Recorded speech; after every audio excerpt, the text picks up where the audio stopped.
Hi, this is Dr. Tom Gerard again, and we're going to begin Chapter 6, and we're going to continue our discussion of inventory. And like I said in the last video, inventory for retail businesses is one of their largest expenditures, so that's why it's very important for businesses to keep track of their inventory. And you've covered some things like adjusting for damaged goods or things of that nature. In Chapter 6, we're going to jump into some other things, and I wanted to make an extra little video on it real quick because you're going to be introduced into a couple things that can be kind of confusing. So let's go here and look at our objectives. So the first thing is we talked a little bit already about the control over inventory.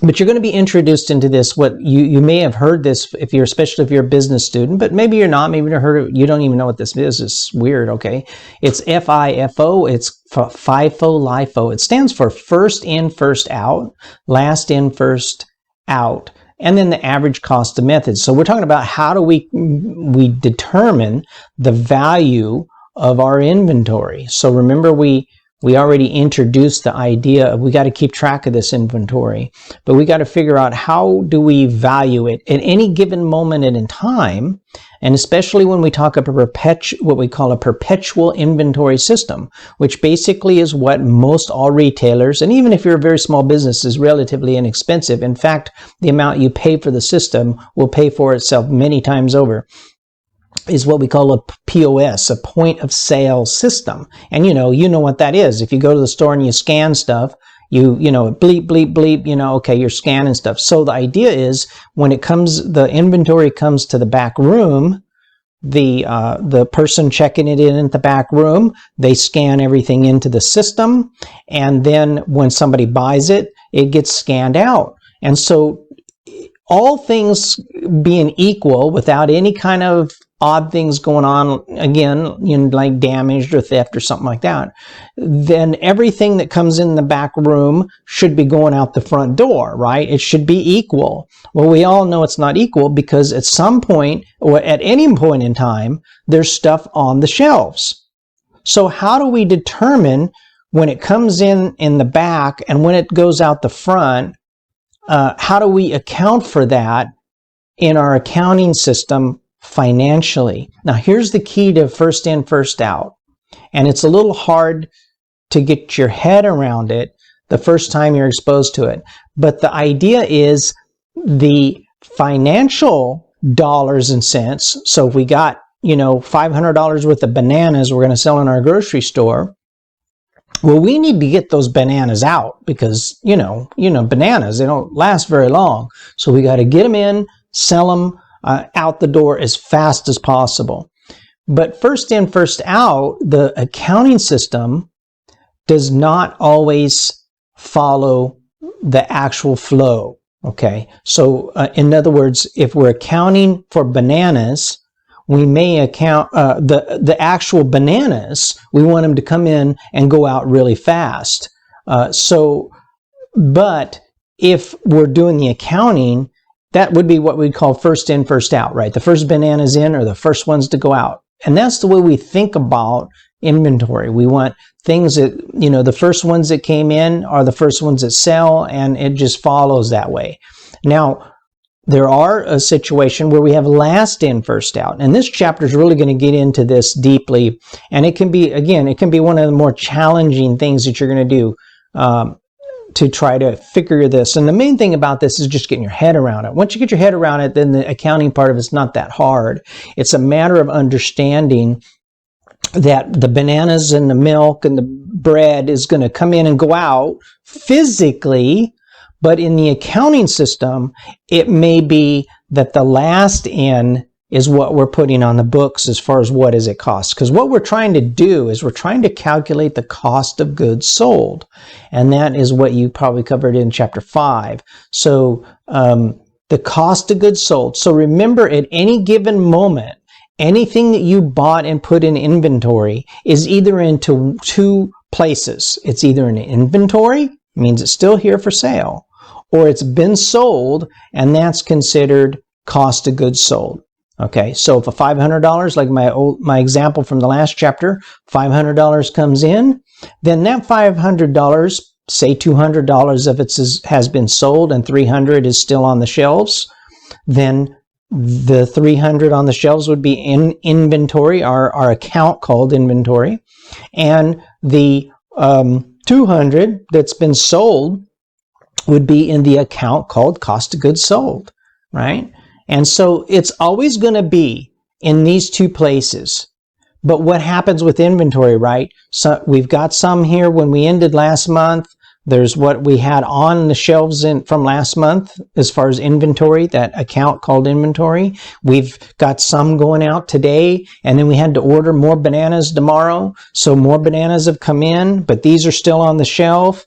And then tomorrow we got more bananas coming. I'm using bananas because they go fast, right? Hopefully you're selling them fast. So you gotta, but this is all happening really quickly. And again, even though the software, the person scanning it and the registers can't scanning it, you know, all that stuff's happening.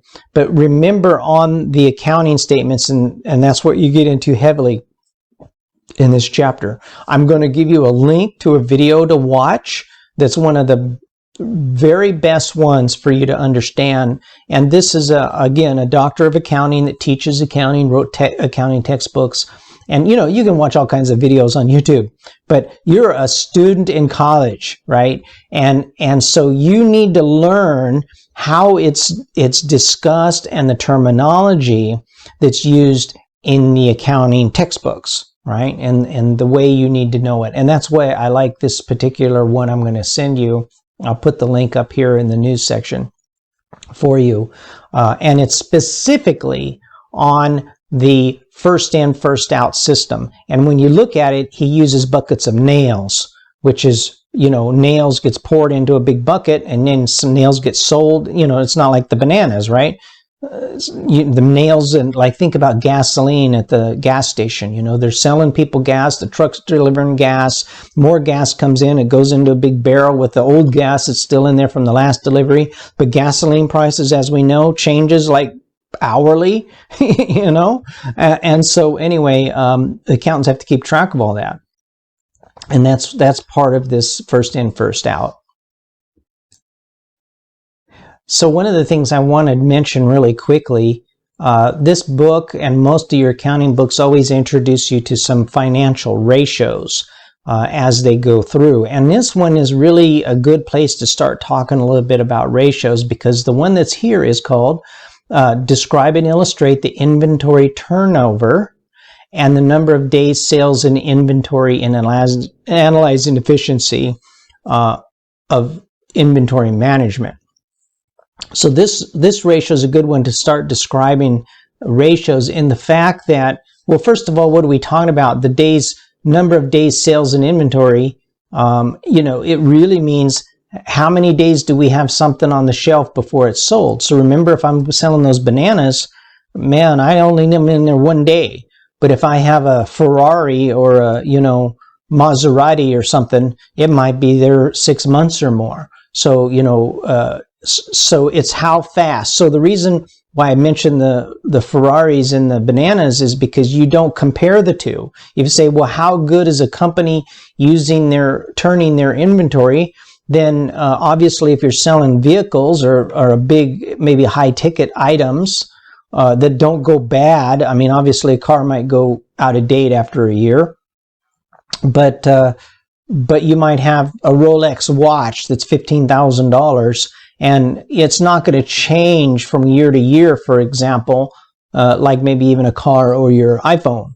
But it's not going to go out of date like a banana or a gallon of milk. So you can't compare like things like Rolexes to bananas. That you have to compare the industry. So you'd be comparing cars to cars and grocery items to grocery items. You know, which grocery store chain or company is doing the best on managing their inventory, and that's what this is about. So you're on ratio. So think about ratios as you go forward studying these. You're not comparing apples to oranges, even though we're talking about bananas and Ferraris. You're not comparing bananas and Ferraris. You're comparing Ferraris to Maseratis, and maybe you're comparing Fords to Chevys, right? And so you're not comparing things that are completely different. Now, obviously, if you compare Fords to maybe Ferraris, then that's a little different too, right? Because it's a totally different bracket of things that they're selling. But so just remember, when you're talking about ratios, we're only talking about comparing and seeing how well is the company doing in relation to other businesses that's in the same business that they're in.